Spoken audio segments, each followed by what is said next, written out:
Right, good afternoon everyone, and thank you for joining us for today's Quick Bite session. So my name is Nikki Kimball. I am the education consultant here at Just Too Easy, well, until the end of tomorrow when I start my maternity leave. So today's session we are going to be looking at Jit Branch, which is part of our J2 data package and also part of our Jit package. So we've got 15 minutes, got some people coming in, it's exciting. Just wait to let people in. So we are going to be covering certain things, and I'm going to be keeping it to a 15-minute tutorial. So in today's session, we're going to be looking at Jit Branch. It's 15 minutes. I'm going to be looking at the branch interface and how we find branch, how to add in your data, how to classify your data, and adding in additional data. I am going to offer a Q&A session at the end. However, in the background, I have got Paul Wright, who is our part-time educational consultant, and he will be able to answer any questions that you might have. So if you do have questions along the way, please feel free to put them in the chat, and Paul will do his best to answer those. But like I said, I will do a Q&A session at the end. So if you do want to save any questions, you can unmute and ask them at the end. I'm sorry if I sound like I'm out of breath. I don't have much lung space with this baby anymore. Right, so what is Jit Branch and how can we find it? So Jit Branch, as I said, is within the Jit toolkit, and it can also be found in the J2 data toolkit. So you can press either of these buttons and that will open up Jit Branch. Jit Branch will open up like this. And this should be fairly familiar. If you're familiar with Jit, it has very similar interfaces for all of the different apps within Jit. So it will prompt you and other users to use a template initially, or to choose a template. You don't have to. I normally, when I'm teaching this, would go for a blank template just to keep that streamlined.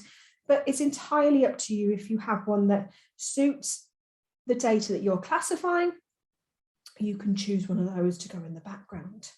So I'm just going to click on blank, and that will load that template. Now, as I said, the interface is very similar amongst all of the Jit tools. So you can see here, we've got the main area where we're going to add in our data. We've got our audio recording at the top and our title. So this is our sort of file name. So we can save a different file name. You'll have text to speech within Branch, which is very useful. So if you've got students that maybe struggle with their literacy or just need that extra bit of support, there is that text to speech accessibility setting. You've also got your file buttons at the top, the normal ones. So you'd have your new, save, sign in. It hasn't signed me in for some bizarre reason. Let's just sign myself in. There we go, I'm signed in now. So you've got your new, load, save. We can also publish this straight to J2, which we'll cover at the end, or print if you want to, and then the undo and redo. And then on the left-hand side, we've got our picture libraries for adding in data into the branching database. So branching databases doesn't come into the English curriculum until year 3. I'm not sure about other curriculums. And it is very much part of, it's very cross-curricular, so it's part of the maths curriculum, but you can also cross-reference it to your science. And also computing, so, you know, classifying different elements of data. So it does have great cross-curricular usage. So what we're going to do for this activity here is we're just going to classify some very simple data. So this is how I would teach it if I was sort of beginning to teach it in year 3. Obviously, if you're going to use it with year 6, you could make it a lot more intricate. And I will show you a few tips for making that even more intricate for your upper key stage 2. So as you can see, we've got our picture libraries along the left-hand side here. You do have the option to search your My Files as well. So if your students have found some data that they want to classify that isn't within a library, they can use their own My Files. You've also got the shared files function. So it might be that as a teacher, you have a group of data that you want your students to classify. You could share that with your students and they would all have a folder worth of pictures or data that you want them classifying. We've also got the option to save or to add from the internet. So your students could search. So for example, we could look for a snail, maybe if they were classifying mini beasts. So they don't have to stick to the J2E picture libraries. And you can also add in words. So that's another way that you could make that a little bit more appropriate for your upper key stage 2 children. But what we're going to do is we're going to stick to some animals using the picture library that we've got here. Now you'll notice at the bottom we've got 2 different settings. We've got simple and advanced. Now the difference between these is simple, you will be just adding in the picture of that object. Advanced gives you the option to add in additional information. So to show you, we're going to add in some animals. So as soon as I click on the animal, it will add it in to this box ready for us to sort or classify. So if I switch between simple and advanced, you can see there when I click on advanced, I can add in a title and I can add in a description as well if I wanted to. So, it might be that maybe they're classifying dinosaur species. So you might want to add in, things like weight or what they were, whether they were herbivore or carnivore. So you have lots of options there. So that's really good for some of your upper key stage 2 children. I'm going to add in a few more animals. I'm going to try just 4 initially. Let's go for a camel. Let's go for a frog. And let's go for something that lives in the ocean. There we go. Okay, so I've got my 4 different bits of data that I want to sort. If you add things by accident, you can see as I hover over the boxes, I have got the bin, so I can delete anything that I've added by accident. I'll just add that in again. There we go. As I said, you've got your text to speech. Once you're ready to sort, we just click the sort button at the bottom, and it's going to get us to choose a question in order to sort our data. So this is kind of a divisive question. So we could say, can I fly? Okay, and all we're going to do is we're going to drag the animal that can fly and those that can't into the appropriate boxes. And there we go. Now we can also add in our own voice recordings if you wanted to. So your students could record themselves asking the question, or you could record yourself. You can as well, you can reorder. So maybe we've added one into the wrong box. So we can just press this recycle button here, and that would allow us to put that into a different box if we wanted to. And then we're going to click OK. And it's going to keep going. It's very clever in that it knows which bits of data haven't been sorted. So we could say,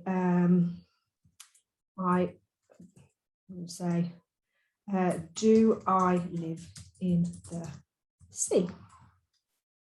So these questions could be as complex or as simple as you'd like to keep them. Okay. Now we've also got the option to show question history. So that gives us an overview of what questions have already been asked in that branching database. I'm going to click OK. And we're going to say, do I live in the desert?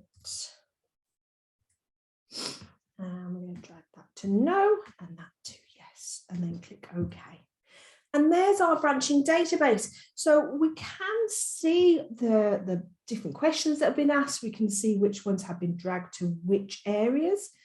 We've also got the option here, you can see just that pen button there if I scroll in.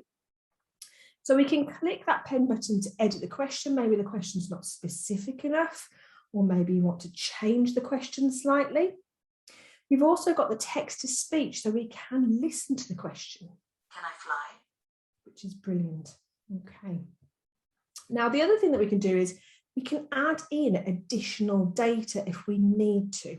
So once your branching database is complete, in that we have classified all the data that we've added in initially, what we can do is we can play this branching database. So to play it, what we would do is we would get maybe a student to swap their branching database with someone else or to share it. We would get the sharing partner to select the data. And then we're going to test it. So we're going to have a think about a camel. So can a camel fly? No. Does it live in the sea? No. Does it live in the desert? Yes. Now we may be thinking about a completely different animal, in which case we can add in another bit of data by clicking no, and it says, do you want to add in a new item? So we could say yes. Now I have to think of something that lives in the desert. So I've kind of, oh, there we go. Let's add in a snake. Okay, so now we've added in that extra bit of data. We can click OK, and it knows automatically that we haven't got a question that sorts those bits of data. So we could say, do I have legs? I'll keep it simple. I was thinking about skeletons or exoskeletons, but I'm not quite sure whether that's correct or not. And then we're going to sort those. So we're going to say no legs for the snake and legs for the camel, and then we click OK. So there you can see we've got an extra branch within our branching database. So your students could keep going and keep going and keep going. So that in a nutshell is how to create a branching database. As with all of our JIT tools and all of our Just Too Easy tools, you've got the option to save. So that will save into a My Files account. As soon as we click that, we can share that with our students if we wanted to, if we were creating a Waggle, for example. And we can also share to J2Webby. So if we click this button here, which is the publish button, that will publish to your blog site, your own individual school blog site through J2Webby. So you can publish that here. Let's open up J2Webby. That will go to your class blog. So my class blog is class 1. And you can see there's our brilliant branching database. We can view the post, and we've got that database there that is playable by your students. So that in a nutshell is how to use Jit Branch. Have we got any questions at all that anybody would like to ask? Feel free to write them in the chat, or if you're feeling brave, you can unmute yourself. Or Paul, if you know, have we had any questions at all? None so far. Good. Okay. If you would like to ask any questions, please feel free to pop them in the chat. If not, thank you very much for joining us for this Quick Bites webinar. These go very, very quickly. You'll be surprised how quick a 15-minute webinar is until you're delivering. You're very welcome. Thank you for coming. It's nice to have people actually here. We are continuing with our Quick Bites webinar series. Come September, Paul will be leading those. So we do have some new ones that are scheduled in, so keep an eye on that. And I hope you enjoy the rest of your summer holidays. Thank you for joining us.